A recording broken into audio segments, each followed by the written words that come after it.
Hi, my friends. Today we'll be reading the poem of Mahatma Gandhi, perhaps the most well known figure in the world of civil rights. His achievements have inspired all of the leaders in the world, all of the non corrupt leaders. He is a visionary.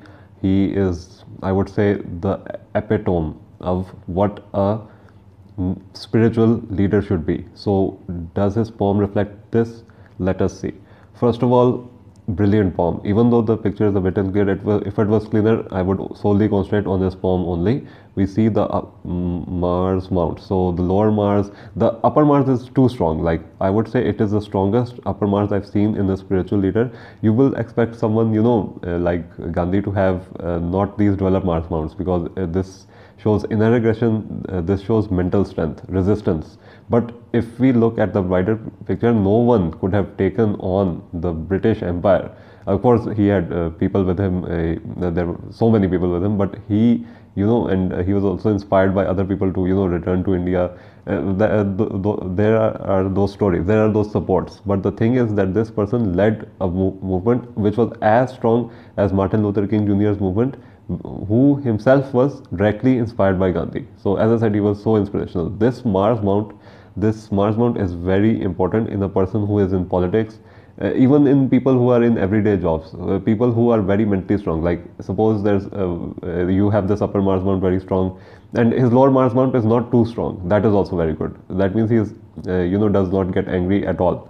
So it makes him a saint. Like really, it makes him a saint. Like I've read so many people's poems who they claim to be religious or saint like, but when I see the poems I see that they are just hypocrites. But he is like the exact opposite.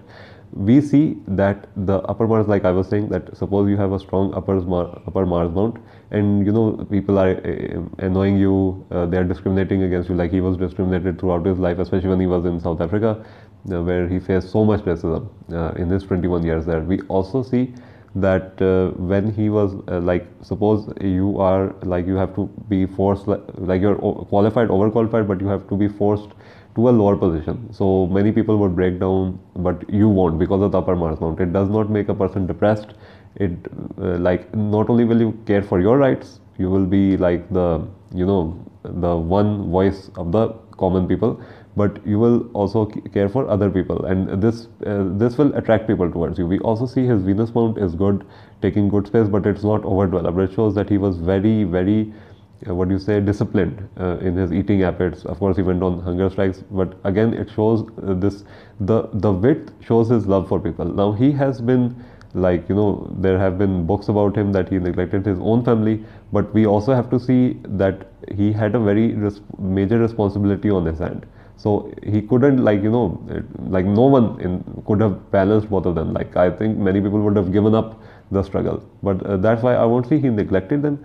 I would just say that because of his commitments, like which were I would say like it was not like he was a president who was running a country. He had to fight off people who had invaded his country. So I won't say he ignored them completely. I would say he just gave more emphasis to what would have improved his family's life for the better, and which eventually it did.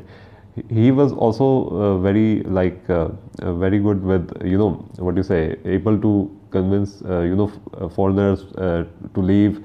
He was like worldwide renowned. This is also shown by the mount I just encompassed, and that is the moon mount, which shows his creativity, which shows his passion. I think there's also a strong fate line coming from there. There are multiple fate lines as well, which shows multiple changes in life, shifts in life. Like he was born into a poor family, then he went to London with his uncle's blessings. So he had a lot of foreign support in life. We also see this person genuinely cared about people because of these lines. So these Venus lines, these influence lines, not only was he impressionable and influenced by people, which led him to found the movement. We also see one, I think, fate line is coming from under the lifeline, which shows that the person was not born into advantages, or had like even if the parents were middle class, this person suffered from a lack of freedom, which again, as they grow older, they make up there own mindset. So we see here there are these lines of caring. So I had a professor who had this,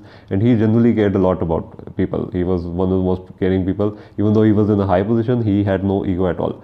And disadvantage of Gandhi is that the narrowness of the quadrangle. Now this, what it shows is he has a difficulty seeing other people's point of view. So he can be unreasonably stubborn at times, even to the point of ill health, like going becoming too extreme in his fasting habits, like that. So, but overall, the good signs, the upper Mars, the Venus mount, all these good signs show that the good outweighed the bad.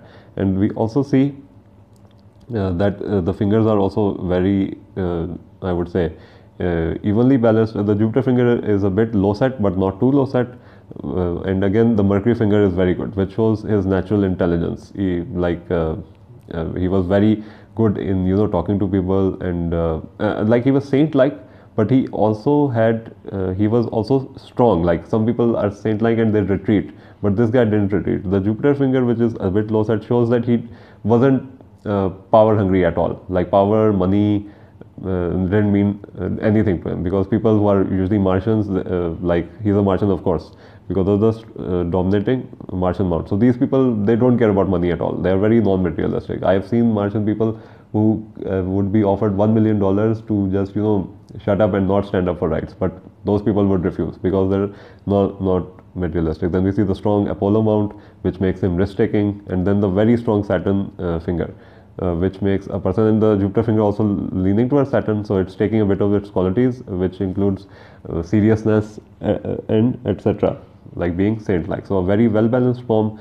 A stubborn palm could be unreasonably stubborn at times, but again, stubbornness is what led him to become the most inspirational leader across the globe. Then we also see his star sign, and I repeated this. Now he's October 2, he's Libra, birth number 2. Now Libra people are also kind of like, they like to keep up appearances, and they have been said to be superficial. But in Gandhi's case, I won't say it was at all a disguise. A person who has spent 21 years in South Africa, and he was earning a lot and stuff. He came back, like he had all the advantages. He studied in London. He had all the advantages. He could have not come back and just said like, no, I'm okay, I'm gonna raise my family and such. And Libra people, yeah, they also tend to neglect their family or be very unreasonably stubborn, like if like too traditional and not open to like they could be not open to, I know someone who's a Libra and not open to love marriage of their son or someone who is like earning a lot, and they could be modern for the sake, like they could be clean shaven, but they would be an extremist. So there are these contradictions in the Libra personality. They are very superficial, but the thing is, overall they are very kind-hearted. They don't rub you the wrong way. They want everyone to get along. There's this peace offering type of personality. So many of the politicians are Libra, are very peaceful. They could also be the exact opposite. They could be dictators, because they are very, very clever. They are actually as clever as Scorpio people. So there's that. So there's a bad Libra and a good Libra. Again with the number 2. Now number 2 is a very, very strong number, in the sense that it makes a person again non-materialistic. It's ruled by the moon, which is like our emotions. So these people, like anything which to do with emotions, like acting, Shah Rukh Khan, a prime example.